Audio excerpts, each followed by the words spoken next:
Billie Eilish is a creation of her own making, gaining fame at lightning speed with no signs of slowing down. But has the songstress always been larger than life? And is she really as original as she seems? This is the stunning transformation of Billie Eilish.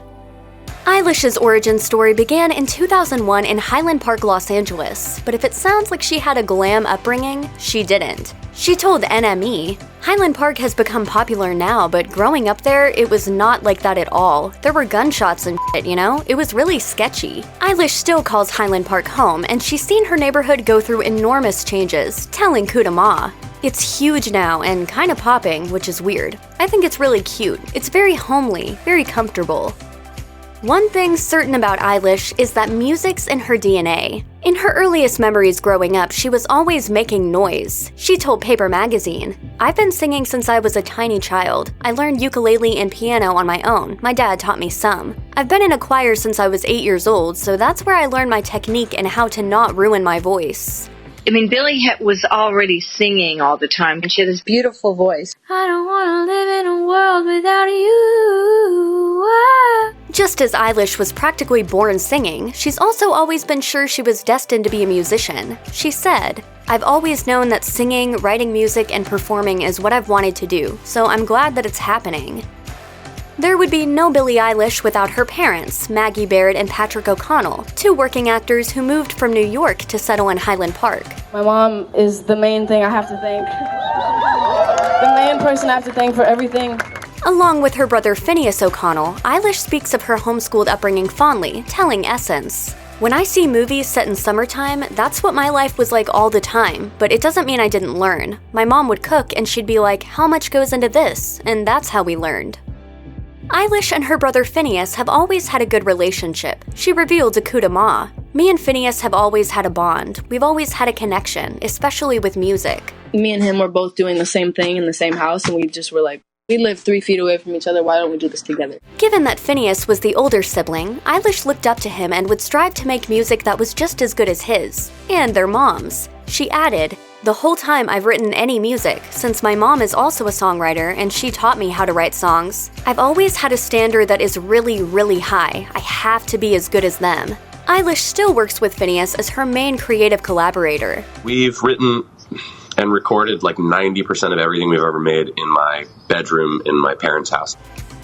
Believe it or not, Eilish was pursuing something other than music for a long time: dance. She loved it passionately and savored the emotional outlet that it gave her, until unfortunate circumstances finally closed the door. She told Coup de Ma, "Dance was always my way of doing that, and then I got injured, and then injured again, which completely took me out of dance. That was horrible, horrible, horrible." But Eilish found a silver lining amidst the embers of the fallout. She began to focus on music in earnest, which is how her first song, Ocean Eyes, was born when she was just 13. She told V Magazine, "That song happened because one of my dance teachers knows that I sing and write with my brother. He asked if we could do a song for one of the dances. Thus, the stars began to align and an unforgettable ballad was born." Plenty of musicians know how it goes. You create a song or a video and upload it to YouTube, Bandcamp, or SoundCloud, where it gets a stream here and there, but then it dies a little death and you eventually forget all about it. And that's what Eilish expected in 2015 when she and her brother uploaded Ocean Eyes onto SoundCloud. She told Paper Magazine, "We put it up on SoundCloud with a download link for free. We were just using it to send a link to my dance teacher and had no expectations for it. It became evident pretty quickly that the song was destined to be a hit." She remembered, "Overnight it got 1,000 plays and we were like, we made it, we don't need to go any further." But the pair sure didn't stop there. The song quickly went viral, garnering millions of streams and effectively launching Eilish's career. It didn't take long after the success of Ocean Eyes for record companies to start taking notice of Eilish, even though she was still very young. In the summer of 2016, Eilish made it official when she signed with Darkroom, a boutique label helmed by Justin Lubliner, who was only in his late 20s at the time. Darkroom might not sound so familiar, but it functions in a partnership with the famed Interscope Records, which was founded in the late 90s and is known for its insanely talented roster, with artists like Dr. Dre, Lady Gaga, Madonna, and Kendrick Lamar. CEO of Interscope Records, John Janik, recognized the potential in Eilish from the beginning, telling the New York Times, Her sense of style, how she thinks, the way she talks, everything about her was just different. She had such a strong point of view, especially for being 14 years old. Clearly, that turned out to be the right move for the label, and Eilish began her meteoric rise to where she is today. Once Eilish was comfortably signed with a record label, it was time to figure out the next steps. Perhaps the conventional thing would have been to market Ocean Eyes as a hit single to radio audiences. But Brandon Goodman, one of Eilish's managers, had a different approach. He told The Times, "We didn't want it to be about a song. We never wanted anything to be bigger than Billie the artist. So instead, Eilish got to work on an EP, which, as we know now, was definitely the right way to go." You said my EP was a huge success. It totally was not, but okay. It wasn't not a huge success, it just wasn't a huge success. By the summer of 2017, her tracks were ready to be released to the world, bearing a title perfectly matched to Eilish's sensibilities. She told Essence, "My EP is called Don't Smile at Me for a lot of reasons, but one of them would be when someone tells you, 'Smile, why aren't you smiling? It's so much more beautiful when you smile.' I'm not gonna look like anybody except what I am. I want to impress myself." If you've never seen Eilish and have only heard her songs, you're missing out on her style, which is completely her own. She's often seen sporting bold, bright colors on Instagram, and she doesn't shy away from luxury labels. She's also not afraid to make a statement. Eilish also doesn't mind that her outfits call attention to herself, and actually she enjoys it. She told Luxury Insider, "I just like to be looked at. I always wanted to wear whatever I wanted to wear. No one has ever told me otherwise, even when I was a kid. Clothing is my safety net. It's like my security guard." Is it kind of gives nobody the opportunity to judge what your body looks like. One thing that's especially interesting about Eilish is her confidence in other teens, even when people tell her that there are things she can't understand because she's too young. She told NME, "Bro, teenagers know more about the country that we're living in right now than anybody." And given how many young activists are currently making their voices heard, Eilish might be onto something. That's why Eilish joined Los Angeles Mayor Eric Garcetti in 2018 in a push to register young people to vote. Hey, I'm Billie Eilish.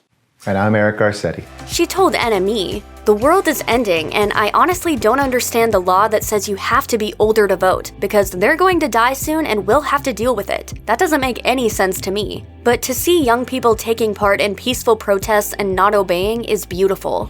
See you on election day. Eilish finally dropped her long-awaited debut full-length album in March 2019.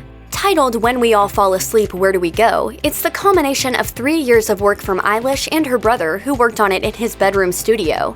Anything I think, sometimes I'll have a dream where it's just like, I can't explain it, so I kind of just draw exactly what I'm thinking. Eilish was nervous just before the release, admitting to Billboard, "I didn't want the world to be able to tell me how they feel about this thing I love, but the response has been crazy." The success of the album is not lost on Eilish, who knows that this is her moment. She said, "I'm in the good old days right now. Who knows if this is my peak and then I die or some shit, or my career dies and I go away and no one cares, or it gets crazier."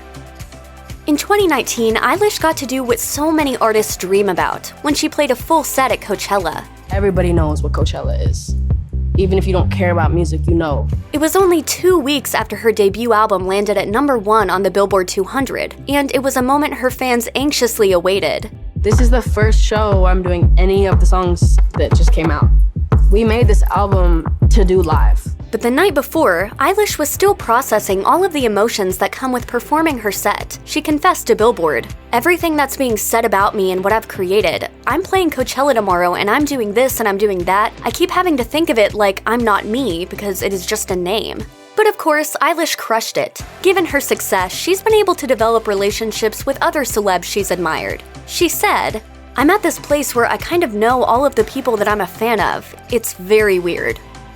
It's quite obvious to anyone who's seen Eilish that she has model good looks. With her haunting blue eyes and porcelain skin, Eilish radiates a beauty and a confidence all her own. But in May 2019, Eilish got candid in a commercial for Calvin Klein, sharing the reason she always wears baggy clothing. She said, I never want the world to know everything about me. I mean, that's why I wear big baggy clothes. She then went deep, adding, Nobody can have an opinion because they haven't seen what's underneath. "It was possibly one of the most relatable things that has ever been spoken about for women. And while her Instagram page still garners comments from haters, Eilish knows they're just trolls. She told NME, "You wouldn't believe the shit people say about me. It's f***ing funny though, because who's making money? Who's playing shows across the globe? Who's getting free shoes? Me." Even though Eilish is just getting started, it's clear that the singer is poised for a career to rival or even outshine many of her predecessors. With her 2019 Coachella debut behind her and millions of streams to her name, the world is truly her oyster. A lot of it doesn't feel worth it, but then you get to the points that do make it worth it, and it's like, then it all sort of makes sense and it kind of clicks in your head. Perhaps what's so refreshing about Eilish is that despite her many accomplishments and accolades, everything about her reads as 100% authentic. Zane Lowe of Apple Music said of the artist, "Billie is fully involved across all of her creative, down to the smallest details. She is riding a wave of her own making. And by the looks of it, we're all here for Eilish, wherever she wants to take us." Check out one of our newest videos right here. Plus, even more list videos about your favorite celebs are coming soon. Subscribe to our YouTube channel and hit the bell so you don't miss a single one.